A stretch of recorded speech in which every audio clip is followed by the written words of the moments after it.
Many years after the breakup of Power Authority and the eventual sale of power firms, citizens and industry still don't have a reliable power supply that's still across the country. Although the country has an installed capacity of 4,000 megawatts, which is insufficient for a population of 200 million people.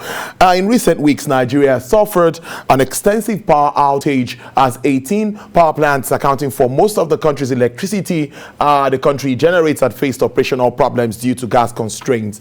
Despite the introduction of a self-service based tariff, which has increased electricity bills over 100%, the service-based tariff, which was pegged on the premise of improved electricity supply, particularly in terms of increase or sustained hours of electricity supply, Nigerians are yet to reap the full benefits of these developments amid the privatization of the sector. Very quickly, I have joining me via Skype. He's a commercial and energy law expert, Mr. Israel Aye. Mr. Aye, thank you very much and good afternoon to you. Good afternoon. Happy to be here. Thanks for having me. All right. So very quickly, I read that in the newspaper. I'm sure you saw it too. 8 power plants down, some water challenges, some have issues with gas. We keep going round and round over this. First, what's your reaction to this? The minister was out to apologize to Nigerians. Well, I mean,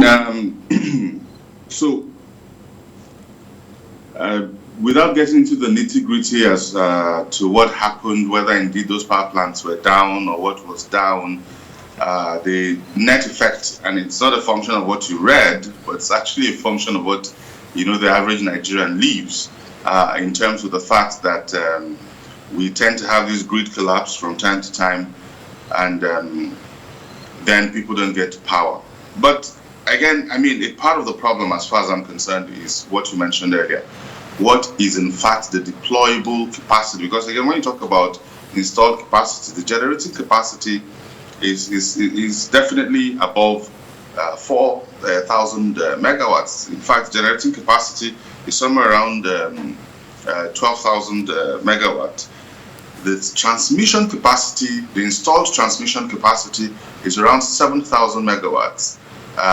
And we're not talking about technical losses along the lines. And then the distribution capacity is somewhere around 5,000 megawatts. Now, by the time you force, from generation right through transmission into and through the distribution network, then indeed what you have is around that 4,000 that you talked about. Not, I mean, if you count technical and commercial losses. So there is a capacity challenge. That's the regrettable fact of what we're dealing with. The global best practice is 1,000 megawatts per million. And what that means is for the population we're looking at, we should at least have, even if we were to, we should have at least have 100,000 megawatts. Now that sounds very ridiculous, but maybe it is not. And the question really is, how can we, what sort of thinking will get us to the place where we would have adequate capacity in the power sector in order to be able to power the nation and drive the economy. It is impossible to live or to have a modern society without electricity. I totally agree with you. Now, after privatization, we all thought it was going to be a good deal. Yes, power supply, pay tariffs and all of that. But eventually, years after, we still grapple with the same problem. The central bank continues to intervene even in activities of the discos. And the gencos maintain their position. Transmission company would also hold on to their position. We can transmit this. We have issues with infrastructure. Let's do a quick review of that exercise. Where did we get it wrong? Okay, that's an excellent question, Tolu. And again, you're using all the right terms, right? Because with power, what we really did, what we had, on the back of the issue, at least up to this point, is indeed the privatization. But and I think that it is maybe based on the faulty premise that state-owned entities can't run efficiently, and that's probably correct for the most part. But that wasn't the fundamental issue. The fundamental issue was the capacity issue, like you said. We basically just we're not investing enough in the power sector. What happened was that we locked in and we locked up our power sector in a state-owned monopoly over many years. I mean, one of the data points I like to throw out there is the fact that the Ijora power plant was constructed some 15 years after electricity was introduced to the UK. 15 years. So in terms of where we started, when we started, we're not necessarily supposed to be far back behind everybody else. But what happened was that ours was locked in to a state-owned monopoly and it did not grow. So that's the place to start with. Now, if you compare this to something else, which is part of our national life, which is telecoms. What did we do with telecoms? We did not privatize. As a matter of fact, we have attempted to privatize the state-owned entities and have not been quite successful. But instead, what we did with telecoms was to deregulate the sector in order to invite private investment and allow that sector to flourish. That's the difference. I mean, you had a total of 400,000 lines, telephone lines, and not counting how many of them were temporarily out of service. If you remember that term, you know how many of them were temporarily out of service for distribution across the population, which was a lot less than what it is today. That was bound to end, to be inefficient and to be ineffective. And so what happened effectively with telecoms was that we deregulated the sector in order to be able to receive private investment and improve capacity. And the rest, as we say, is history. You know, and how many people thought, at least growing up, how many people thought that the day would come that you would have the sort of penetration of telephony services as we have today, and yet we have so. So if you create the enabling environment for investors to come in and expand capacity, then you solve the problem. But what we led with the privatization of PHCN, perhaps as a prelude to the deregulation of the sector, you know, on the back of the MITO. So that's the journey we've been on. Credit to the decision makers. That journey, they've kept faith with it, despite the political pressure, you know. And perhaps we're just at the point where we can indeed get to full deregulation. And what does that require? I mean, we need to get to, you know, complete cost reflective tariffs, which will then basically unlock the value chain, and hopefully we should be able to get rid of an otherwise unnecessary middleman such as the NBET, and allowed generating companies to deal directly with what's going on, the distribution companies. And if there's a need to create any kind of intervention, you can do so using another sort of mechanism, perhaps through the CBN. But at the moment, the value chain is broken effectively, and it is not very attractive to investment across the value chain. You know, for people to come in and put money in generation, in transmission, in distribution. I want to follow up on issues around cost-reflective tariff, but quickly, something came to my mind. We're talking hydro, we're talking gas. With all of these distortions that we have, can we look away at this time? Energy mix. Are we even looking at that to also help improve what we have on ground at the moment? Anything around that space? So you see, typically when our conversation around this is, and maybe understandably so, is around the grid system, the centralized grid system. So we have a centralized grid system. When we're talking about public power supply, we're talking about power that is generated by the various power plants, sent into a central grid, transmission grid, and distributed across the country. And the question you have asked, which is then the question, part of the conversation to have, quite frankly, is, well, is there room for us to think outside the box? I mean, why do we really need a centralized system? I mean, why do we need a centralized grid? Is it possible for us to decentralize the grid and perhaps just allow the grid systems to talk to themselves at the onset? You know, an interconnected, decentralized grid system.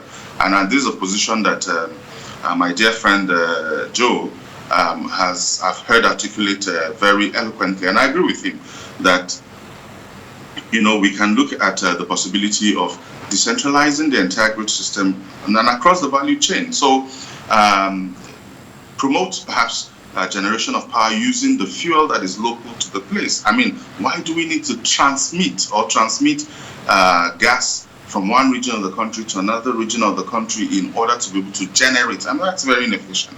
As far as I'm concerned, economics 101, location and localization of industry. You will generate power where it sits, but there are other parts of the country that have the potential to generate power using other fuels. You mentioned hydro. We can actually start to think about renewables. Solar farms, particularly every part of Nigeria, in my opinion, can host a solar farm. But perhaps the parts of the country that have the best sort of competitive advantage would maybe be, the northern parts of the country that has vast land and abundant sun, a supply of sun, and perhaps areas that, have other forms of fuel, coal, until it probably becomes illegal to use coal. But, until recently, the UK had coal-powered power plants, and again, the whole sort of gas to power conversation for me is a bit too simplistic, because again, how many other things can we do with gas? We can use gas as as feedstock to a lot of industrial processes, the least of which is not fertilizers. We have a lot of good land, but the land is undernourished, so we can invest heavily in the development of fertilizer plants, for which gas is a major input.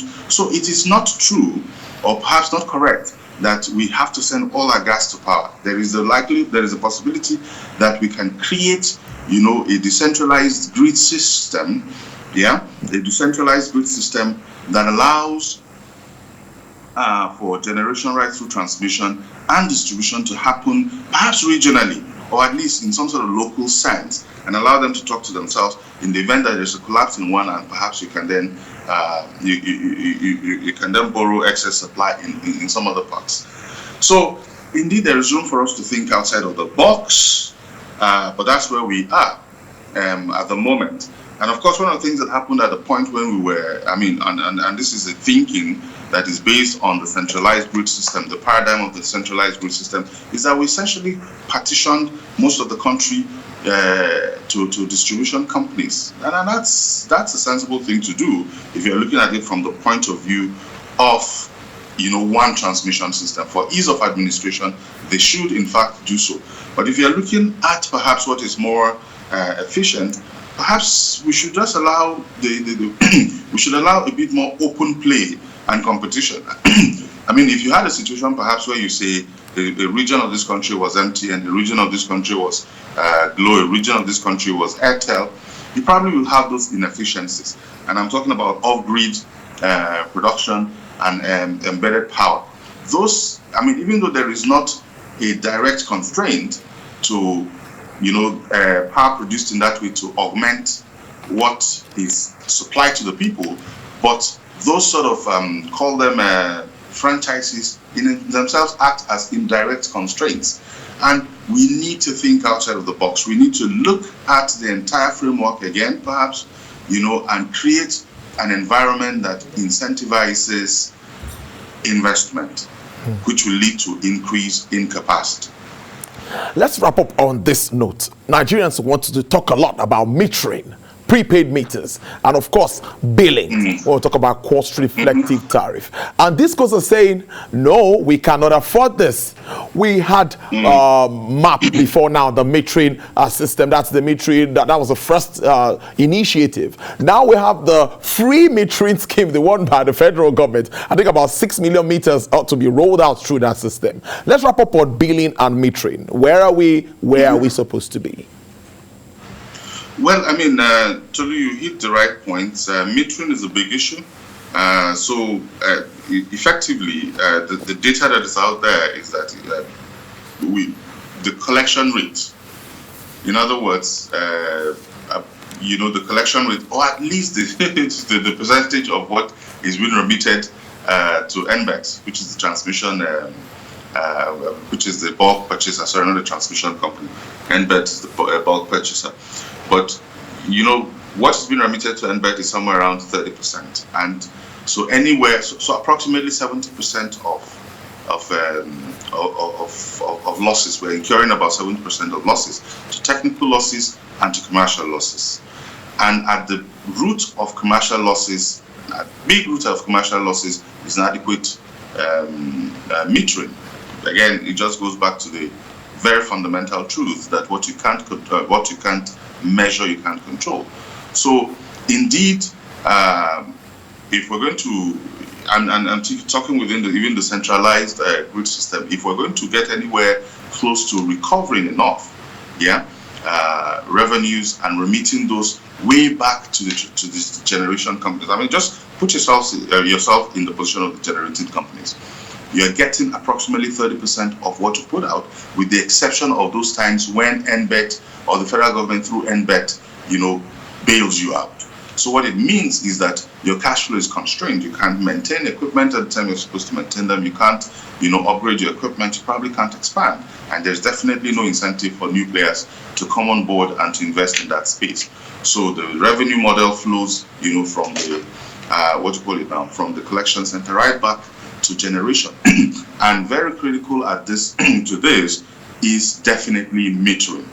So any set of policies and initiatives that can increase metering will be welcome development. I mean, especially if we can enforce, if we can enforce the regulation that if there is no meter, you shouldn't pay. Perhaps that will provide the incentive for discos to play their part in ensuring that everybody's adequately metered and those meters function, and we have a sense of what we're collecting, and that perhaps the commercial losses would be minimized and there's more cash in the till. It's always a pleasure talking to you. I appreciate your time. Thank you for sharing your knowledge with us this afternoon. Commercial and energy law expert, Mr. Rizelayi. Thank you and enjoy the rest of your day. Thank you, Tolu. Thanks for having me. All right then.